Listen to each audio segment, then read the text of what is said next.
Today I'm gonna show you a bowl of shrimp and grits that'll blow your mind, so stick around.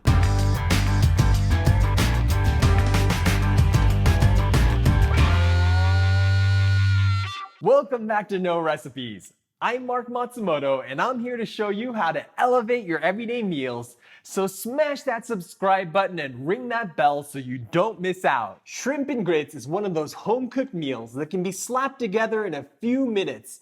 And what you get is good and comforting. But by putting in a bit more effort, you can turn it into a crave-worthy meal that's fancy enough to serve to guests. For my grits, I cook them in a combination of chicken stock and milk and finish them off with heaps of cheddar. This not only makes them nice and creamy, it also loads them up on flavor. For my shrimp, I use a combo of ham and smoked paprika to make them good and smoky, which will have you going back for seconds. Let's start off by checking out the ingredients. For our grits, I've got a cup and a half of chicken stock, a cup and a half of milk, half a cup of stone ground grits, 1 tablespoon of butter, and 80 grams of grated cheddar cheese. I'm using a sharp red cheddar today, but I also like doing this with an aged white cheddar. For the shrimp, I've got 300 grams of cleaned shrimp, 14 grams of garlic, 1 tablespoon of olive oil, 1 teaspoon of smoked paprika, a 1/4 teaspoon of salt, and a 1/4 teaspoon of black pepper.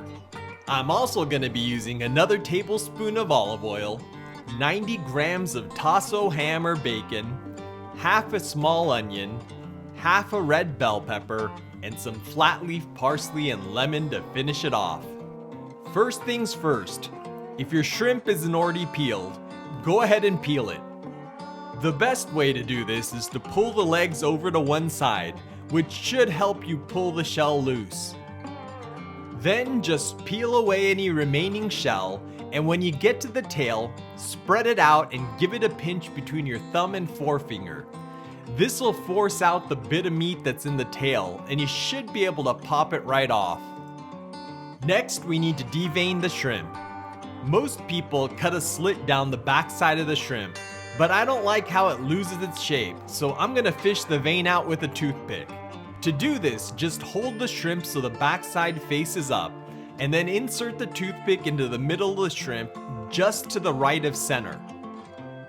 Then you can pry the toothpick up, catching the vein with the tip of the pick so you can pull it right out. If your shrimp is particularly dirty, you can give it a quick rinse in some water to clean it up.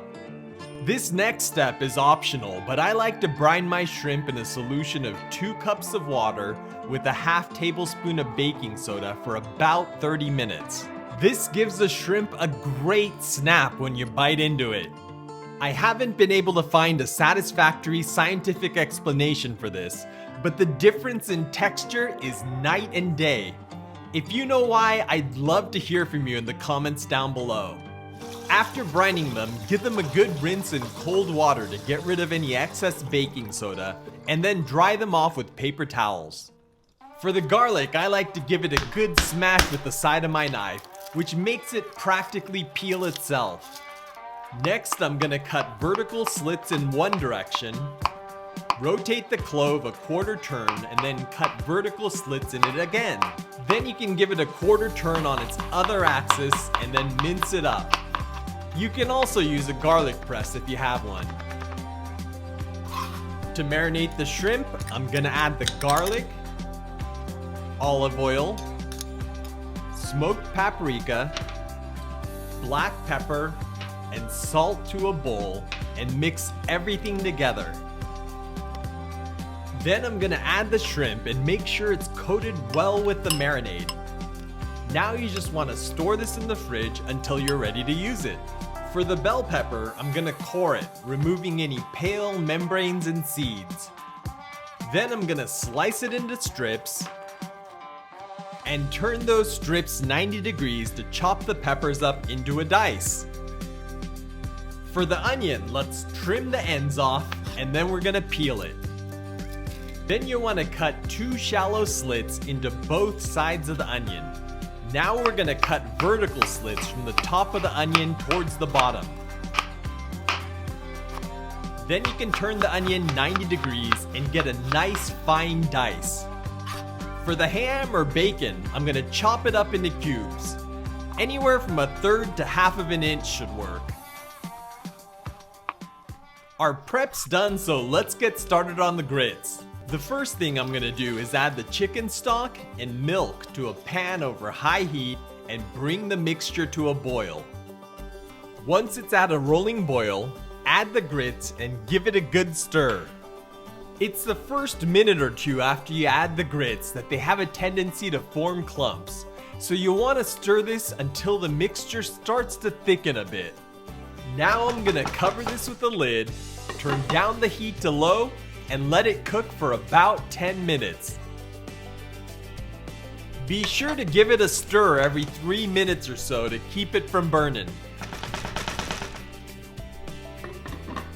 After the 10 minutes are up, give it one last stir, cover it with the lid, and turn off the heat. The idea is to let this steam while we make our shrimp. For the shrimp, I've got a frying pan over medium-high heat, and I'm gonna add the olive oil and ham. Then we're gonna fry this until the ham is nice and brown. Next, I'm gonna go ahead and add the onions and red bell peppers. Now you want to saute this until the onions are translucent and just starting to soften. If you cut your onions and peppers small enough, this should only take about 3 minutes. Once they're looking like this, add the shrimp along with any remaining marinade and spread the shrimp into a single layer. When the shrimp are cooked halfway through, flip them over and arrange them in a single layer with the cooked side facing up.